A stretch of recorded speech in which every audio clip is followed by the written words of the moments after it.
सुमारे 1750 हेक्टर क्षेत्राला सिंचनाचा लाभ मिळावा या उद्देशाने उभारण्यात आलेला सुकळी उभार प्रकल्प 2014 मध्ये पूर्ण झालाय। मात्र प्रकल्प पूर्ण होऊनही अपेक्षित प्रमाणात सिंचन सुविधा शेतकऱ्यांपर्यंत पोहोचली नसल्याने परिसरातील शेतकऱ्यांमध्ये नाराजीचे वातावरण आहे। 2016 मध्ये या प्रकल्पातून प्रथमच पाणी सोडण्यात आले, परंतु कालव्यांमधील तांत्रिक त्रुटी व अपुऱ्या व्यवस्थेमुळे सर्व लाभधारक शेतकऱ्यांपर्यंत पाणी पोहोचू शकले नाही। सन 2018-19 पासून प्रकल्पाच्या कार्यक्षेत्रातील शेतकऱ्यांना नियमित व पुरेसे पाणी मिळावे यासाठी माजी जिल्हा परिषद सदस्य जयेश गफाट यांनी सातत्याने प्रशासनाकडे पाठपुरावा केलाय। मात्र त्यातून अपेक्षित परिणाम दिसून न आल्याने त्यांनी शासन स्तरावर जलसंपदा मंत्री गिरीश महाजन, पालकमंत्री डॉक्टर पंकज भोयर तसेच आमदार राजेश बकाने यांच्याकडे वारंवार पत्रव्यवहार करून हा प्रश्न मार्गी लावण्याची मागणी केली। सध्या सुकळी उभार प्रकल्प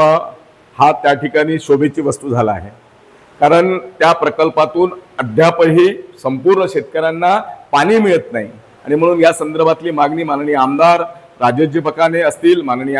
पालकमंत्री पंकजजी भोयर असतील यांच्या माध्यमातून आम्ही शासनाकडे केली आहे। आणि आता शासनाने आणि आमच्या माननीय आमदार महोदयांनी अधिकाऱ्यांची बैठक बोलावून या संदर्भातली पुढील कार्यवाही करण्याच्या सूचना त्यांनी दिल्या आणि त्यामुळे आता मला विश्वास आहे की पुढच्या काळामध्ये या आमच्या अंजी परिसरातील या गावांना परिपूर्ण या प्रकल्पाचा सिंचनाचा फायदा या ठिकाणी होईल। या प्रकल्पाच्या संदर्भात वारंवार आमच्या मागणी असताना माननीय आमदार महोदयांनी विभागाच्या अधिकाऱ्यांची बैठक बोलावून त्या ठिकाणी शेतकऱ्यांच्या ज्या अडचणी, त्या प्रकल्पातील शेतकऱ्यांच्या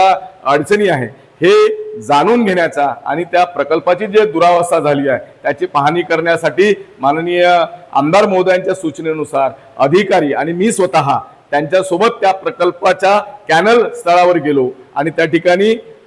त्या ठिकाणच्या शेतकऱ्यांना ज्या अडचणी होत्या, अनेक शेतकऱ्यांच्या शेतामध्ये पाणी घुसून त्यांची शेती खराब होत होती, अनेक ठिकाणी कॅनल डॅमेज झाले होते, अनेक ठिकाणी शेतकऱ्यांच्या शेतापर्यंत पाणी पोहोचत नव्हतं, अनेक शेतकऱ्यांना कॅनलच्या पलीकडे जाण्यासाठी रस्ते नव्हते। अशा ज्या विविध अडचणी होत्या त्या पाहणी दौऱ्यात दरम्यान शेतकऱ्यांनी अधिकाऱ्यांसमोर मांडल्या, अधिकाऱ्यांनी त्याचं नोटिंग केलं आणि आता याचा सविस्तर प्रस्ताव तयार करून माननीय आमदार महोदय यांच्या माध्यमातून माननीय